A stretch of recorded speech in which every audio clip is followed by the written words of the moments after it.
plays that way, that has no regard for his own life, really trying to make moves onto the other team, is where you need to be playing at. And while I say that, there's a Lucent Beam coming out with a Burrow Strike as well as a Telekinesis. Bloody9 might be in a little bit of trouble, and they will get themselves a kill as Machines Do Care does get first blood out on Bloody9. Oh boy.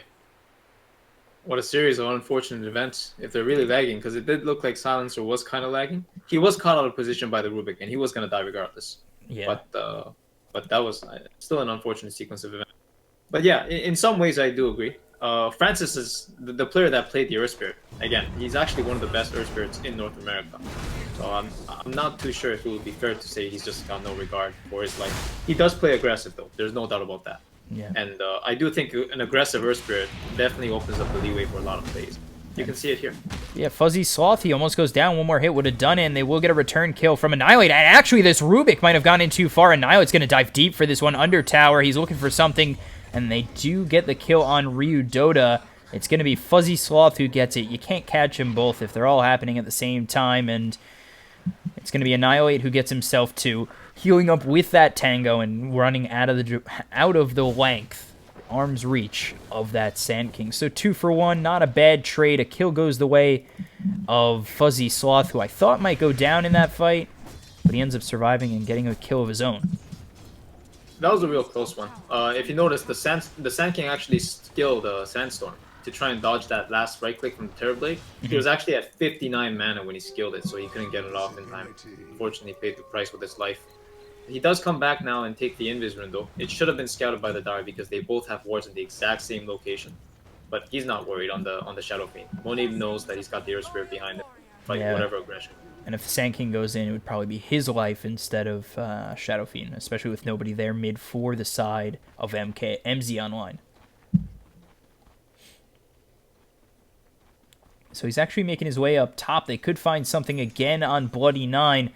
It's just a bit of scouting going the way of Baba Ganoush, and a little bit too far back is FuzzySloth as well as Machines Do Care. And I thought maybe the Sand King would go. Yeah, they might be looking to get a Rolling Boulder in. Machines Do Care is there, but there's the Blink call, and Telekinesis does save him for a little bit. But FuzzySloth might be in a little bit of trouble. The Eclipse actually comes out. Ryu will fall. But, you know, Eclipse, I guess Eclipse does save your life as well as Calling Blade.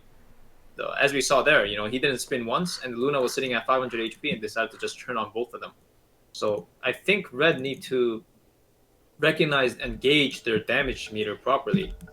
Decide to do this with a little bit more forethought. He does have DD now, so he's going to go in for the solo play. Yeah, again, Blink and the call. Sunstrike is going to hit on Jenkins, but he does get the Calling Blade out on Luna, and he'll be okay. So he gets himself that kill that he wanted for the first time. It's going to be a tough play. It really comes down to who jumps first. Because if the Bat Rider jumps first with the lasso, he doesn't have a Force Staff, so the Axe can go in with the call, but there it is. The Axe goes in first. There's the Burrow Strike to line it up. The Shadow Fiend is in a little bit of trouble, but he will get that Requiem of Souls off, and now he might even find himself two in both him and the Rubik, but it'll only come as he gets his life taken, and it will be a 2 for 1. Any invoker I have seen in my life. I've seen some RR, you know, the AFK farming invokers as SF is actually going to go down. Nice deal. Monib, yeah, Monib's going to get out. Or he's actually going to be taken down, not get out. And so there's the Eclipse following through. FuzzySloth, they try to turn this fight around, and you've already lost 2 on the side of Team Red. The Magnetize is out. That'll probably stop. So I think actually hitting high ground, I think, is a mistake. They might go for it. And stun thrown forward. Ryu is going to hit on that Invoker. They are looking for the Burrow Strike. Out on one of these members of Team Red. They do get the lasso out on Ryu. Ryu getting very low. There's the Lucent Beam. Ryu, one more shot. He should die. There's the Flame Break.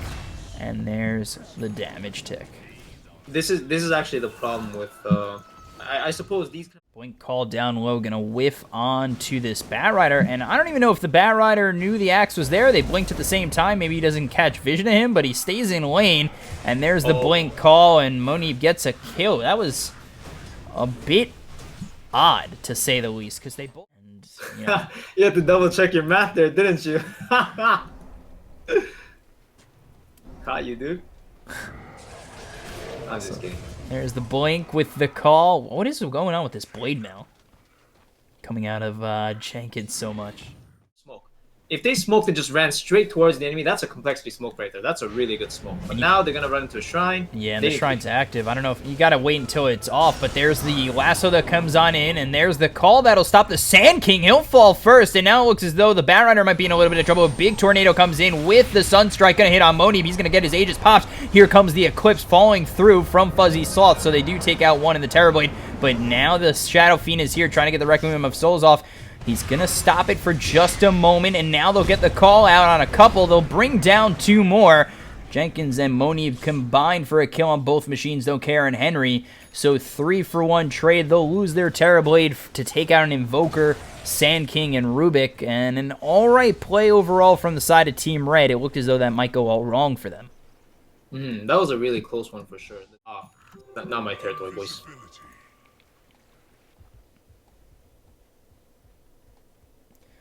So down low, it looks as though they're going to be grouping up for the side of MZ Online, and they really need to stay as 5, or really close to it, whereas I think the side of Team Red, they can kind of split off and get things done. And like they're doing right now with Ryu, there is the stun, the silence, trying to force staff himself out, but Baba Ganoush is going to fall to Monib, and he'll be dead for 30 seconds, no buyback, and without the Epicenter, without the Burrow Strike, that's a moment that Red can take to move forward. I think that was actually quite a good play by Red, and there might be another one here. Yeah, and there's the Tornado going to save their lives. EMP is going to lower all their mana, and the Chaos Meteor, that's going to do enough with the illusions of FuzzySloth to get themselves a kill on to this Earth Spirit. So there's so many teams going through open qualifiers, but I suppose that's just the North American. Roshan, yep. Burrow Strike comes out, Eclipse comes on through, they're going to lose their axe immediately. There's the Metamorphosis pop, they're going to try and get themselves a kill on the Luna, but it's not going to be enough. There's the Requiem of Souls coming on through, and now they'll get that kill on Luna as well as Baba Ganoush. EMP's thrown forward will sap Monib of all his mana, but with the 2 kills on MZ Online, it looks as though they're going to push forward and try and force out these buybacks. Quite smart, and I think he's reaping the rewards for it. For example, that team fight was the introduction, and the next team fight I imagine will be similar. There's a 4-step forward with the Blink Call, Blade Mail, spins aplenty. Yeah, and there's actually no offlane hero in the game that can farm this fast, and so that's why this hero is good. And Jenkins gets that kill on Invoker, dead for 60 seconds, and that's something to look towards continuing to push on the side of MZ on the side of Red. Nice solo kill. Yep, 2 shots. 2 shots. 1 hit, raise, 1 hit. And it definitely happens to me all the time on Discord. Okay. My friends always complain about it. So they will get themselves a set of racks. Meanwhile, there's the lasso on Ryu. He might be in a little bit of trouble. The Lucent Beam does follow it up. He's going to be the first one to fall on the side of Team Red, but now they're trying to bring it on back. There's the Blink calling an already dead Rubik, who's going to buy back. And with that, they've taken a set of racks down low. And actually, MZ Online, they're trying to look for more. They get the Requiem of Souls out twice on FuzzySloth. It goes out, comes back in, and now it looks as though that Batrider is going to die to the Culling Blade. Rubik dies again after buyback. Sunstrike will hit on the Silencer, almost taking him out, but there's the mid-racks done on the side of MZ Online. And Red, they're continuing to move on forward. They're not taking any steps back. And you can see that with the Blink call from Jenkins, but still going to get hit with that Burrow Strike. And now Hurricane Pike comes out from FuzzySloth. Not going to really do anything to Monib on this Shadow Fiend as they lose the Aegis and Annihilate's back online, who might be in a little bit of trouble. Here comes the Epicenter. They're following it up with everything. And FuzzySloth does get a return kill on Terrorblade. They lose 2 sets of racks, and Bloody 9, he'll fall as well. There's the Blink call on 2. This could do something for the side of Team Red, but he gets used up. It'll save the life of 2 on the side of MZ Online. And now retreating, Team Red have given up 3. Move on to face its GG. But again, the game not over. Trying to make something happen with that deep ward and showing himself mid as Henry. And there it is, Blink call, and the big ulti comes out from Monib just to destroy him. Only needs the souls going out. Doesn't need him coming in. Yeah, if you notice his inventory, he actually bought a Ghost Scepter.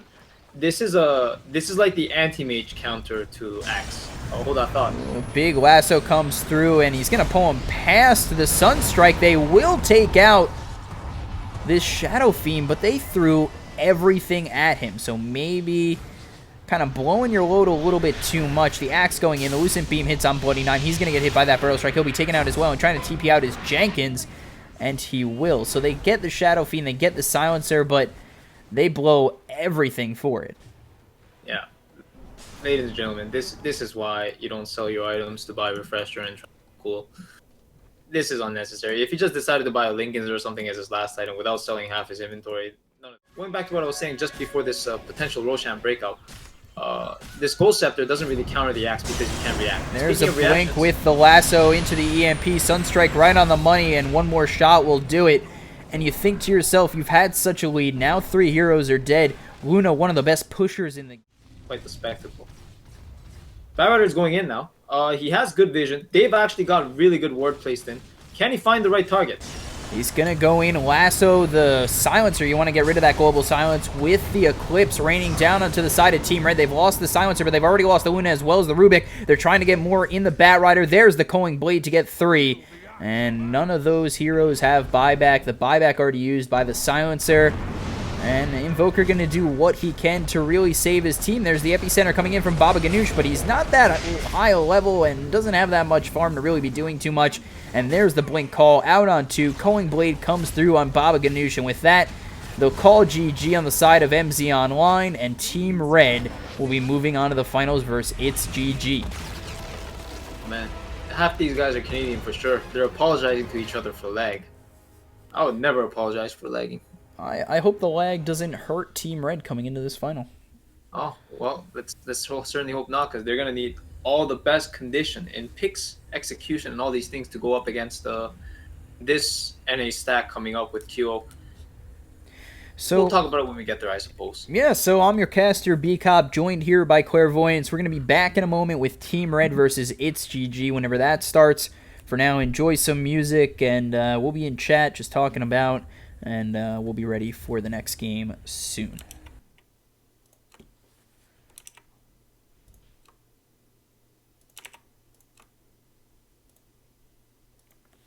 Bets on